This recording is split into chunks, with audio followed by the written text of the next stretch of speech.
Société, droit et liberté avec Frédéric Bérard à C'est jamais pareil. Le décès d'Élisabeth II ramène toutes les discussions sur la pertinence de la monarchie ou de l'adhésion à un modèle comme celui qui émane de la couronne britannique. Et à chaque fois qu'il y a un événement qui touche la famille royale, un décès, un mariage, une visite, plusieurs sautent sur l'occasion pour remettre en question les liens entre le Canada et l'Angleterre. On va parler de monarchie ce matin. On va sortir les notions de droit et de constitution qui sont dans le cerveau de Frédéric Bérard. Salut! Salut! Tout d'abord, on va commencer avec un petit rappel, vraiment un petit cours 101, un crash course, comme diraient les Anglais, de notre système actuel au Canada. Quelle est son inspiration britannique? Ben, en fait, le Canada est une monarchie constitutionnelle. Hein. On sait qu'en 1867, le Canada s'est formé par une loi constitutionnelle qui avait été adoptée à Londres. En 1982, il y a eu une nouvelle constitution, en fait, qui s'est juxtaposée à l'ancienne, en quelque sorte. On avait rapatrié la constitution, comme on dit, c'est-à-dire que maintenant, c'est-à-dire à partir de 82, le Canada pouvait lui-même modifier sa constitution sans l'assentiment, sans l'aval de Londres. Ceci dit, il reste encore cette espèce de vestige-là qui s'appelle la monarchie britannique, qui fait en sorte qu'aujourd'hui, quand vous regardez la loi constitutionnelle de 1867, par exemple les articles 9, 11 et 15, vous allez voir que celle qui détient le pouvoir exécutif théoriquement au Canada, c'est la reine Élisabeth. En fait, puis maintenant, aujourd'hui, on sait c'est maintenant le roi Charles, mais donc ce n'est pas Justin Trudeau, ce n'est pas le premier ministre, mais c'est bien le roi qui détient ce pouvoir-là. Évidemment, c'est une théorie parce qu'en pratique, on sait que c'est l'inverse, mais reste qu'on a encore ça à même notre constitution. Oui. Et ça influence l'organigramme. Est-ce que c'est compliqué? Imaginons qu'on se disait que demain, on se débarrasse des postes de lieutenant-gouverneur ou encore de gouverneur général au Canada. Ben, c'est possible. C'est prévu à l'article 41. Là, je vous balance des articles, là, mais c'est un peu machin. L'article 41 de la loi constitutionnelle de 1982 qui prévoit, Frédéric, et ça, je pense que c'est intéressant, qui prévoit la formule de l'unanimité. C'est-à-dire que pour réussir à se débarrasser soit du gouverneur général, de la gouverneure générale ou encore des lieutenants-gouverneurs, il faudra procéder à l'unanimité des législatures provinciales plus le fédéral. En d'autres termes, on n'est pas nécessairement rendu. Alors, moi, quand je voyais, par exemple, dans le programme CAQIS, on va se débarrasser du lieutenant-gouverneur, il y a quelqu'un là-dedans qui n'a pas fini son droit, parce que très clairement, s'il n'y a pas cette unanimité-là dont je parle, la chose va être impossible. Il y a des pays du Commonwealth qui ont déjà coupé les ponts, qui ont coupé le cordon ombilical avec la monarchie. Oui, en fait, il y a la Barbade, pas plus tard qu'en novembre 2021. Et actuellement, ça c'est le cas le plus récent, il y a, selon les estimations, le 2/3 des pays du Commonwealth qui ne sont plus représentés officiellement par la monarchie britannique. Ils demeurent dans le Commonwealth. Il y a encore certaines affinités diplomatiques, évidemment, mais ce ne sont plus des monarchies constitutionnelles. Par exemple, la Barbade est passée au stade de république.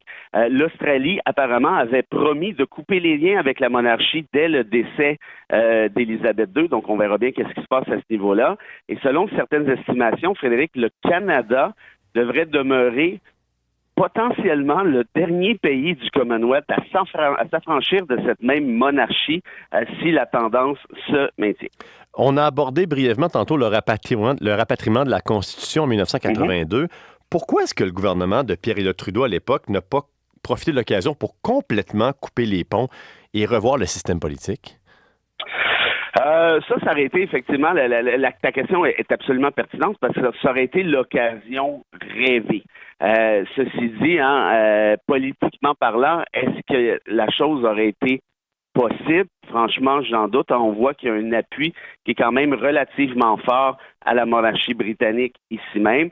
Quand on regarde au Québec, on dit « Ah oui, mais cet appui-là est plus faible ». C'est vrai aussi, mais c'est quand même, il y a quand même plusieurs Québécois, là on parle d'à peu près 35-40% qui appuient encore la monarchie d'une manière ou d'une autre. Mais ce que je veux comprendre, c'est qu'est-ce que ça donnait de garder, d'avoir un rapatriement de Constitution en gardant ce qu'on a actuellement? C'était quoi les avantages? En fait, je comprends mieux. En fait, quand on parle de rapatriement de la Constitution, je l'ai expliqué un petit peu tout à l'heure. Qu'est-ce que ça voulait dire? C'est qu'à partir de 1982, le Canada pouvait amender sa Constitution sans demander l'assentiment, sans demander l'approbation de Londres. C'est ce que ça veut dire, le rapatriement de la Constitution. C'est-à-dire que depuis 1982, le Canada a des formules d'amendement, notamment celle de l'unanimité de l'article 41 dont je parlais, qui font en sorte que si, par exemple, le fédéral s'entend avec les provinces, ben, il amende sa constitution, ça finit là, puis vous n'avez pas besoin d'aller cogner à la porte du Parlement de Westminster pour leur demander la permission, comme c'était le cas avant 1982. En d'autres termes, à partir de 82, ça a été, je dirais, le dernier lien, en quelque sorte, d'un point de vue purement constitutionnel, sauf, évidemment, l'aspect symbolique, c'est-à-dire celui de la monarchie. Mais justement, on a l'impression que cet aspect symbolique, c'est comme un fil d'extension électrique là, qu'on a laissé brancher là, quelque part. Pourquoi on l'a pas coupé à ce moment-là? Ben, un peu comme je répondais, si tu étais Pierre Elliott Trudeau en 82, sachant que tu as la moitié de ta population, ni plus ni moins, dépendamment des provinces, il y en a que c'est plus, il y en a que c'est moins, qui aiment la monarchie. On a vu même Stephen Harper, il avait replaqué des photos de la reine un peu partout dans tous les édifices fédéraux. C'est pas pour rien, c'est parce qu'il y a quand même encore un attachement. Donc, si t'es Pierre Elliott Trudeau en 81, c'est déjà assez compliqué comme ça de rapatrier la Constitution. On se souvient de tout ce qui s'est passé avec l'évêque, on se souvient de toutes les chicanes avec la charte, notamment avec le partage des compétences. Est-ce que tu veux vraiment en rajouter une couche? Ah oui, puis en passant, on va rompre les liens pour de bon avec la couronne britannique. Franchement, politiquement, je pense que ça aurait tout simplement pas passé parce qu'il avait besoin de l'appui d'une majorité appréciable de provinces pour pouvoir procéder au rapatriement, comme l'avait dit la Cour suprême, ce qui fait en sorte que si tu perds l'appui de ces provinces-là, ben c'est fini, il n'y aurait pas eu de rapatriement. Tu l'as mentionné, on serait un des derniers pays à vraiment s'affranchir de la monarchie. Mais là, avec toutes les sensibilités des provinces, les écueils passés, on pense à Meach, à ce qui s'est passé dans les années 90, est-ce que c'est pensable d'amorcer le processus au Canada pour totalement s'affranchir?